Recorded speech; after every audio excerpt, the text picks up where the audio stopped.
This happened late last summer. My husband and I decided to take our kids camping at a small campground we had been to a few times before. It's pretty spread out, with a lot of space between each site, and during the week there usually aren't many people around. Our son was 7 and our daughter was 3. It was their first time spending the night somewhere like that. At first everything was fine. We set up the tent, made some food, and let the kids run around and play. But once it got dark, things changed. They started getting nervous. Every little sound seemed to bother them. The wind, branches moving, even just the quiet. It was too much for them. After a while, they both started asking to go home, and eventually we realized it just wasn't worth forcing them to stay. So we packed them into the car and drove them to my sister's house, which was about 20 minutes away. The plan was simple. We'd come back, spend the night at the campsite, and pick them up in the morning. When we got back, we sat by the fire for a bit. Everything felt calm again, quiet, normal. Around 11 p.m., we went into the tent and fell asleep pretty quickly. At some point later, maybe an hour or two, I woke up because I needed to use the bathroom. I woke my husband, and he walked with me. The bathrooms were about halfway between the campsites. The walk there was quiet, almost too quiet. When we were heading back, that's when we noticed it. There was a light coming from our campsite. At first, we thought maybe someone we knew had come looking for us, but something about it didn't feel right. We started walking faster. Right before we reached the edge of the trees, my husband suddenly stopped me and held his arm out. He didn't say anything, he just pointed. I looked toward our campsite and saw someone standing there. They were moving a flashlight around near our tent, and then I saw it. A flash of something metallic in their hand. It was a knife, not something small either. It looked long enough that I could clearly make it out even from where we were standing. We immediately ducked down behind the trees, trying not to make any noise. But it didn't matter. The person must have heard something. The flashlight suddenly turned toward us, and then they started running, straight into the woods, toward us. We didn't think. We just ran, in the opposite direction. We could hear them behind us, branches snapping, footsteps hitting the ground fast and heavy. Every few seconds I wanted to look back, but I was too scared to slow down. We just kept running. Eventually, we stopped seeing the light. We managed to circle around toward the road and made our way back to my husband's SUV as quietly as we could. The second we got inside, we locked the doors and drove off, as fast as possible. We called the police and told them everything. They asked us to come back with them to the campsite. When we returned, they had us stay in the car while they searched the area. More police showed up. After a while, 2 officers came back and asked us to walk with them. They led us to our tent, and when I saw it, I felt sick. The entire tent had been slashed open, not just once, over and over again. Everything we had brought with us was destroyed. It didn't look rushed, it looked deliberate, like whoever did it had taken their time. The police searched the entire area, evacuated the nearby campers, and didn't find anyone. The only thing they found was a flashlight, lying along the path we had run. Nothing else. No sign of the person, no explanation. And the part that still gets to me is this. If I hadn't woken up when I did, or if we hadn't left the tent, or worse, if our kids had still been there with us, I don't think we would have made it out of that night the same way. And honestly, I don't want to know what would have happened if we hadn't.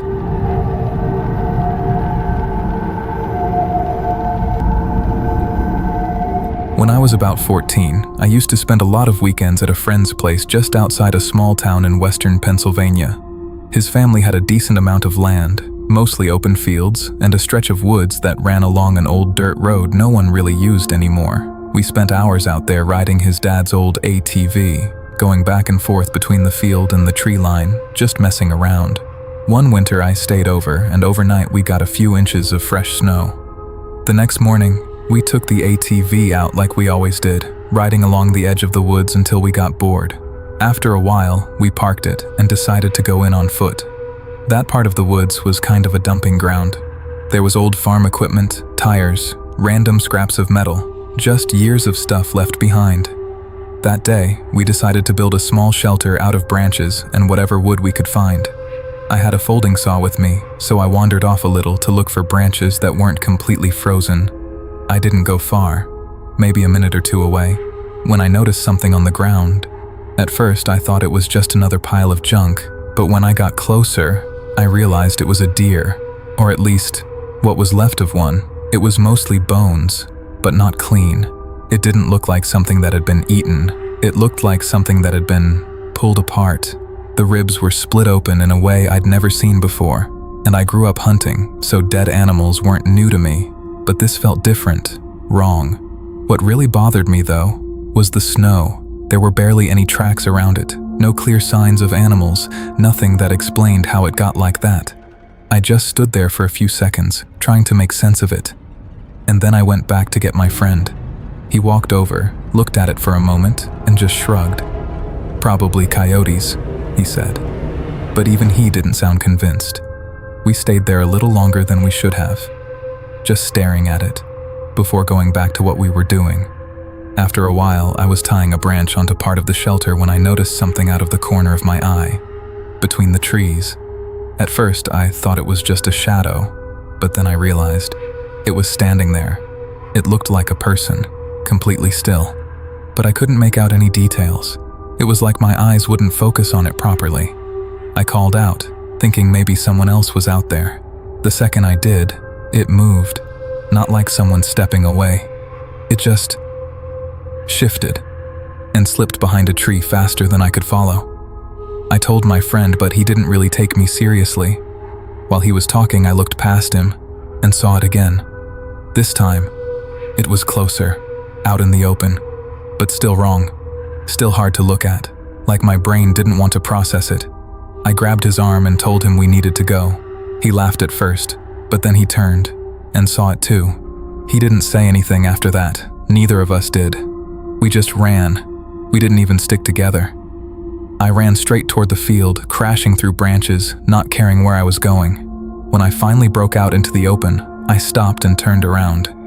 A few seconds later, my friend came out of the trees further down, bent over, trying to catch his breath. I asked him if he saw it. He just nodded. We didn't talk about it. We just got on the ATV and went straight back to his house. When we told his parents, they brushed it off, said we probably scared ourselves. Later that day, we walked over to his neighbor's place, an older guy who had lived there his whole life.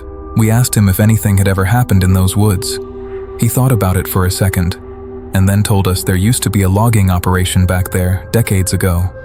Apparently, there was some kind of accident. A machine failed, something exploded, a few people died. The place got shut down and most of it was cleared out, but not everything. That explained all the junk in the woods. We told him what we saw, even though it was hard to describe.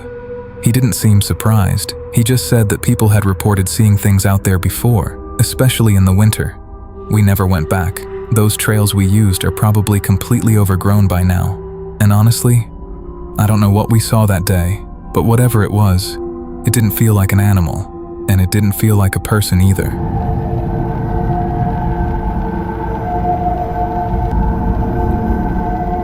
I was about 11 when this happened.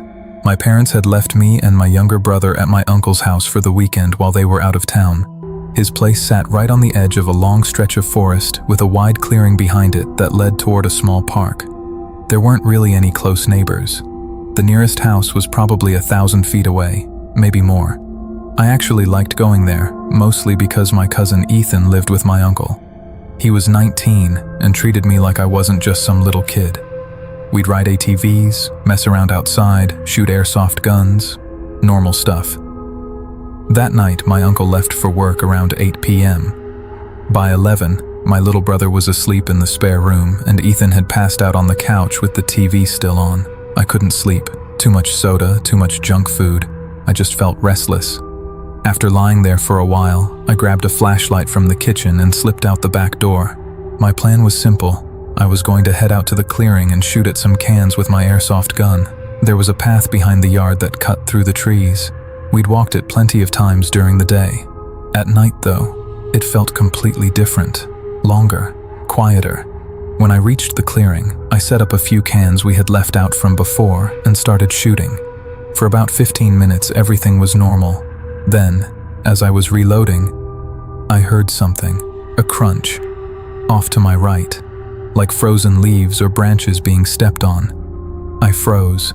Slowly, I turned my flashlight in that direction. The sound was coming from somewhere along the bike path. Looking back now, I should have just gone straight back to the house. But I was 11, curious, and stupid. I started walking toward it, just a little, holding the airsoft gun like it was actually going to protect me. As I moved closer, shining the light through the trees, I heard it, soft, low, someone humming. That was the moment everything in me shifted. The curiosity was gone, replaced by something else, something that told me I needed to leave, right now. I was just about to turn around, when I heard footsteps coming toward me. I lifted the flashlight and pointed it straight ahead, and that's when I saw her. She was tall, thin, looked like a middle-aged woman, but what she was wearing didn't make any sense.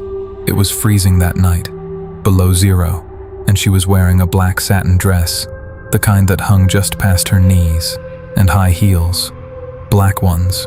She wasn't shivering, she wasn't moving, just standing there, staring at me. And I still remember her face, perfectly. She looked happy, not normal happy, more like satisfied, like she had been waiting for something, or someone. I didn't know what to say, but I tried anyway. I just said, "Hello?" She didn't answer, not right away.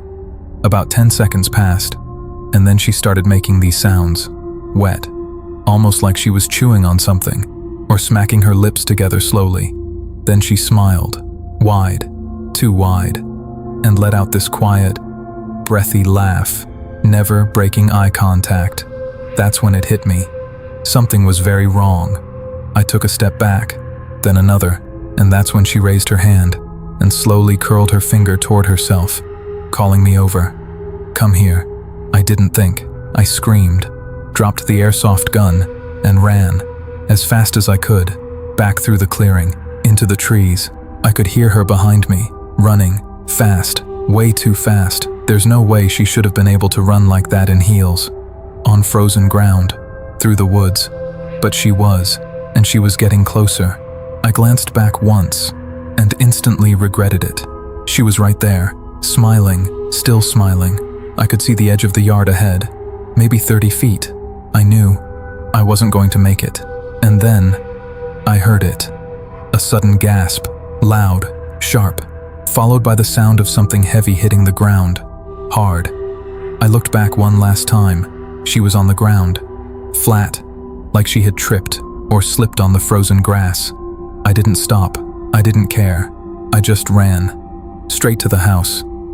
I slammed the back door shut and locked it, my hands shaking so bad I could barely grip the handle.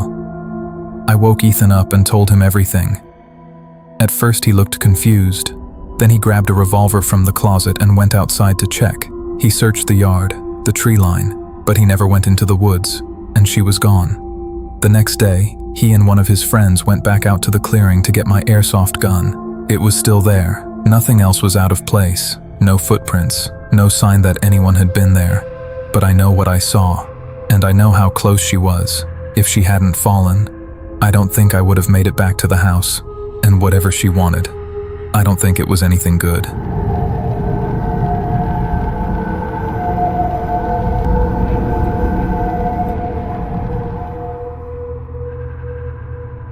This happened a few months ago.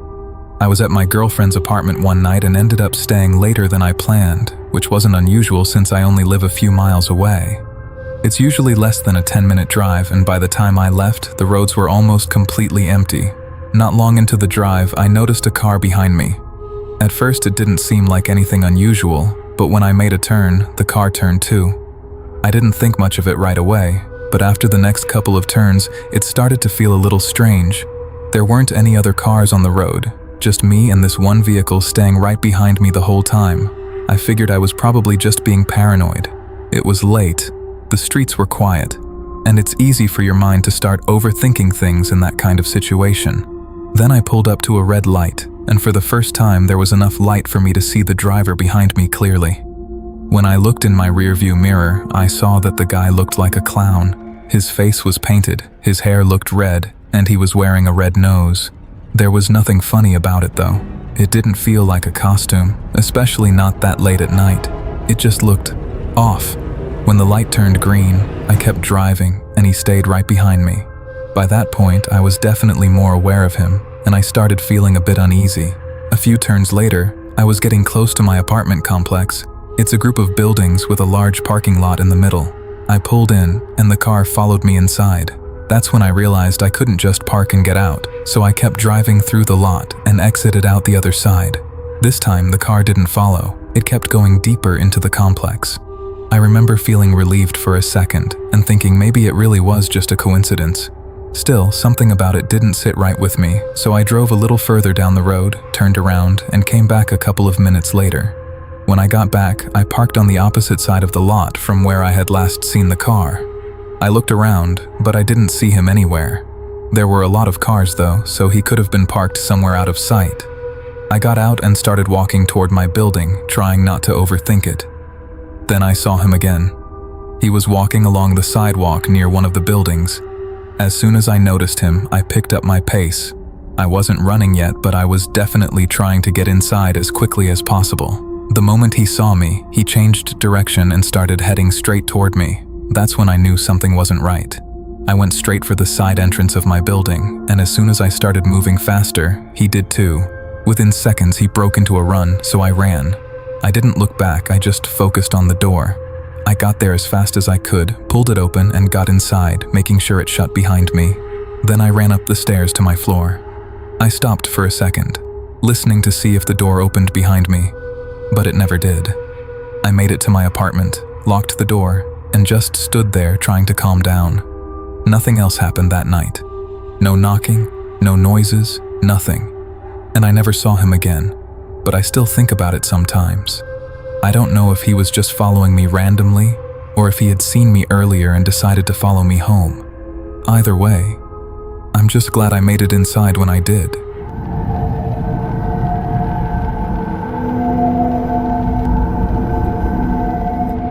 It was the middle of December, in the Vermont countryside, and when I say countryside, I mean nothing around just woods. That night I was staying at a friend's place watching his dog, Chester. He asked me to do him a favor and I said yes, without really thinking about it because that night, it was freezing outside, like painfully cold, and the problem was, I couldn't just let Chester out. There were no fences. If he ran into the woods, he could just disappear, so yeah, I had to walk him. My friend gave me this old leash. It was blue, kinda dirty, and honestly, it already looked weak, but Chester didn't care. The second I clipped it on, he got excited and immediately started pulling me toward the door. That's when I realized this was not going to be a quick walk the moment I stepped outside. The cold hit me hard, like it knocked the air out of me. I just wanted to get this over with, so I started jogging a little, trying to warm up. Chester suddenly stops. He goes over to one of the trees by the dirt road, sniffing around. I figured, okay, he's about to do his thing and we can go back, but then he just froze. His ears went up and he started staring straight into the woods. Then he started barking loud, deep, and it echoed through everything, and before I could react, he started pulling hard like he was trying to get to something. I tried to hold him back, but then the leash snapped just like that and Chester ran straight into the woods. He was gone in seconds. I could still hear him barking at first, but it kept getting quieter until it completely stopped. I ran after him, yelling his name, thinking maybe he was chasing something, but out there, with just my phone light, I couldn't see anything after a while. I just stopped standing there calling his name over and over, and that's when I heard it. Footsteps close by. At first I felt relieved. I thought Chester was coming back, but then I realized the footsteps were too slow, too heavy. It didn't sound like a dog, it sounded like a person. I immediately turned off my phone light and just stood there in the dark, listening. The footsteps kept moving, but not in one direction. They were circling me, and I couldn't tell if they knew I was there or if they were just wandering, so I started backing up slowly, trying not to make a sound, and after a few seconds, the footsteps stopped completely, and I didn't know if they walked away or if they were just standing still, but I felt a little less tense, so I started walking faster, trying to get back to the road, and then I saw something ahead of me, just a dark figure standing there, facing away from me. I slowed down, my heart was pounding, but for some reason, I thought maybe this person could help, so I said, "Hey, have you seen a dog out here?" No response. They didn't move at all. Their hood was up, so I couldn't see their face. I hesitated for a second.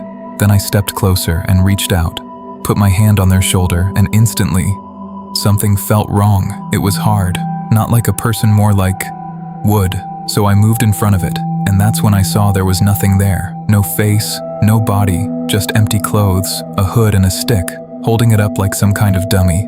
And in that moment, everything clicked. That thing was not what I heard walking around me, which meant whatever made those footsteps was still out there somewhere. I didn't even think. I just ran straight back to the road, up the hill and into the house.